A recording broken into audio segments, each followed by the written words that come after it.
Doctor ماہرنگ Baloch کے والد کی لاش 3 سال کی مبینہ جبری گمشدگی کے بعد ملی۔ جب میں پہلی لاش کی طرف گئی، اس کی آنکھیں بھی نکالی گئی تھی، اس کے چہرے پہ داغ تھے، اس کے دانت بھی نکالے گئے تھے۔ 2011 میں ہم لوگ گھر میں تھے، میں اسکول سے واپس آئی تھی، فون کال آیا کہ لاش ملی ہے ادھر سے۔ تو مجھے یاد ہے اس دوران ہم سب رو رہے تھے، گھر میں مرد عورت ہم سب رو رہے تھے، ہم سجدے میں تھے کہ یہ بات جھوٹ نکلے، یہ بات کسی نہ کسی طریقے سے جھوٹ نکلے۔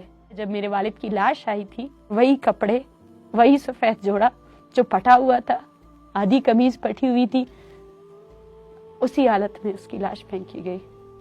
پاؤں میں ایک جوتا تھا، دوسرے میں نہیں تھا۔ بہت تکلیف تھا، بہت تکلیف تھا۔ وہ رات ایسی تھی، شاید اس وقت میں نے یہی کہا تھا کہ اس کی صبح کبھی نہ ہو۔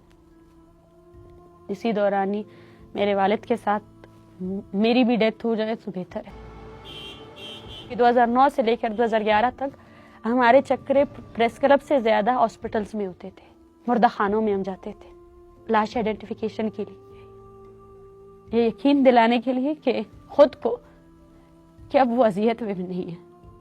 اور میں نے کوشش کی کہ جو مٹی کا ڈیر ہے اس کو میں گلے لگا سکوں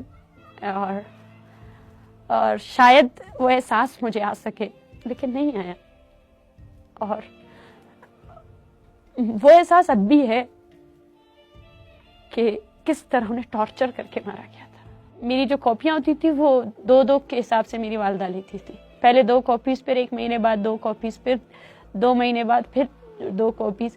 تو میرا ہوم ورک جو ہے نا وہ مجھ پر برڈن ہو جاتا تھا۔ ایسا بہت مرتبہ ہوا کہ شاید ہمارے گھر میں کھانے کے لیے بھی کچھ نہیں تھا، لیکن پھر بھی ہم نے سروائیو کیا اس چیز کو۔ مجھے یاد ہے میری میڈیکل کی اسٹڈیز کے دوران میری والدہ نے فرسٹ ایئر کی فیس دینے کے لیے اپنے کپڑے بیچ دیے، سیکنڈ ایئر کی فیس دینے کے لیے جو گھر میں جیولری تھی وہ بیچنا پڑا۔ آج بھی اپنے اسکول جاتی ہوں، اپنے کالج کی کینٹین میں جاتی ہوں، ان چیزوں کو آرڈر کرتی ہوں جو میں نے کالج لائف میں آرڈر نہیں کر سکتی تھی۔ That was the trauma. اور